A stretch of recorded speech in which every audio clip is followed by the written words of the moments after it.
Most fingerpickers get to the intermediate level clinging on to well-practiced patterns. And patterns are great to start you off, but you don't want to get stuck there. In this lesson, we'll look at 3 techniques from old school Texas bluesman Blind Lemon Jefferson that will help intermediate players break out of those patterns. Nothing breaks you away from picking patterns quite like jumping way up the neck like Lemon's dyads, those 2-note combinations like he used at the beginning of Matchbox Blues. Kind of like this.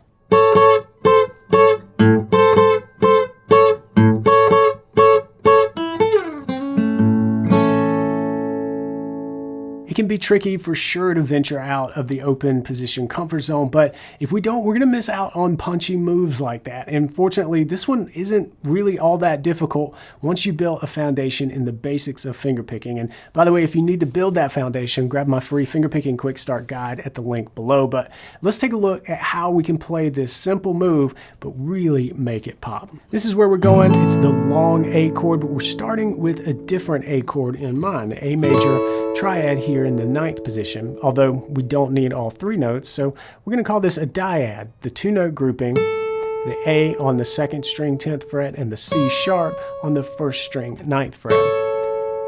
But what really makes this part jump is the fact that we're going to mix up the duration. We're going to play some long and held out and some nice and choppy, staccato. Notice it's not this. We've got to clamp down on some of those notes to really make it punch. And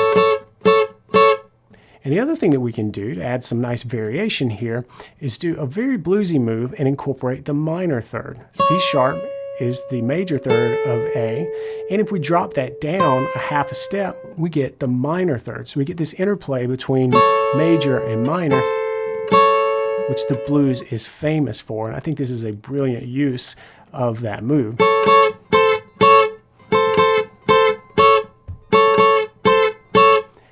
Have some fun with the variations, both in the rhythm and with moving down melodically on that 1st string.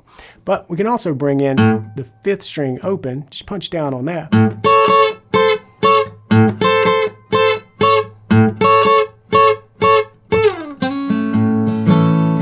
And then finish with our move that gets us back to the long A. And that really was just sliding off from the 10th fret and then back into the chord all along the 2nd string with some nice strums there to set up the rest of the progression. As cool as jumping up the neck like this is, you can certainly add a little surprise element right in the open position.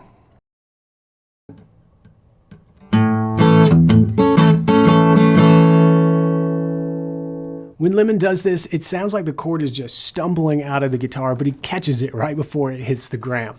I'm going to use the long A chord to play this, and at first listen, it might sound just like basic strums, and at its heart, that's really all it is, but the thing that makes it really stand out is that we've got a timing trick to unravel here. We're going to be working around this A major in the open position, but reach up and play the high A on the 1st string 5th fret.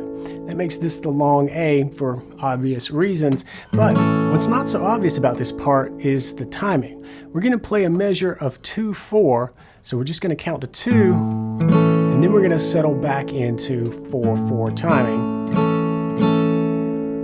Roughly it sounds like this. 1, 2, 1, 2, 3, 4. And notice that in between the numbers, I'll brush up through the strings and strum up to give us some nice contrast. So 1, 2, 1, 2, 3, 4. But what we can do to really punch this part up is play the open 6th string on the and of beat 2 of the 1st measure, and that gives us this kind of stumble into the 2nd measure strum out. 1, 2, and 1, 2, 3, 4. One more time.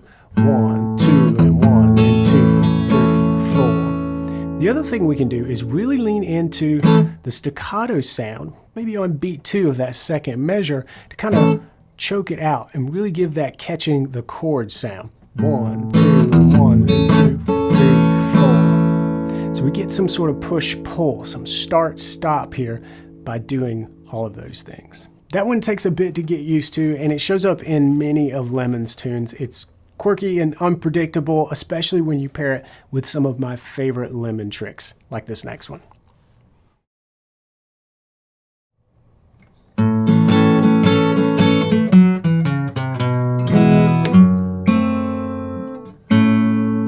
Here we are coming out of the long A chord catch without pausing, and we're moving right into a measure over E, but it's with that walk down on the bass strings that gets us there. It's a fun way to change chords, so let's break this down. The heart of this riff isn't all that difficult. We start on the A, 3rd string, 2nd fret, and then walk down. 4th string, we go to the 4th fret, then the 2nd fret. That's the F sharp to the E, and then we're doing C sharp down to B chromatically.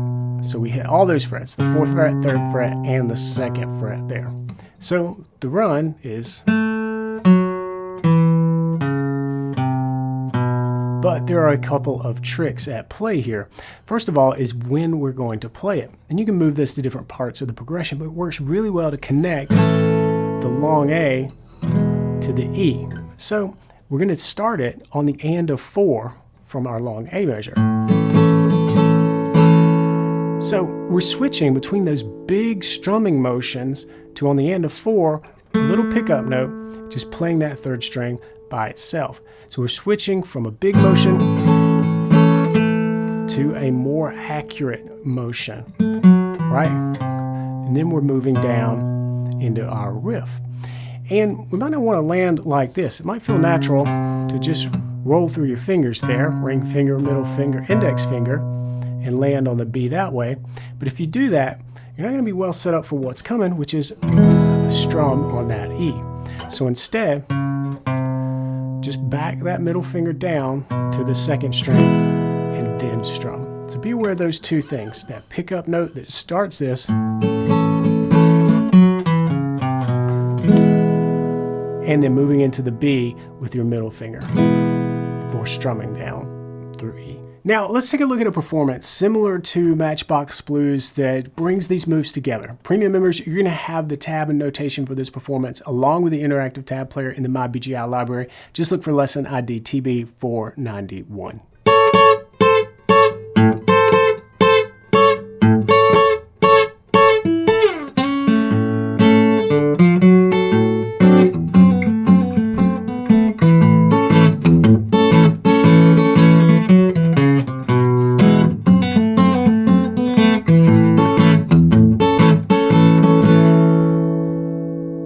My favorite part of this performance is how we connect the open position to those dyads way up the neck. It packs a punch, but the thing is, it can be difficult to keep things sounding smooth when connecting different areas of the fretboard like that. So watch Tuesday Blues number 465 next, where I'll show you how to get started connecting positions on the fretboard using pathways that just work. I'll see you there. Until then, practice smart and play on.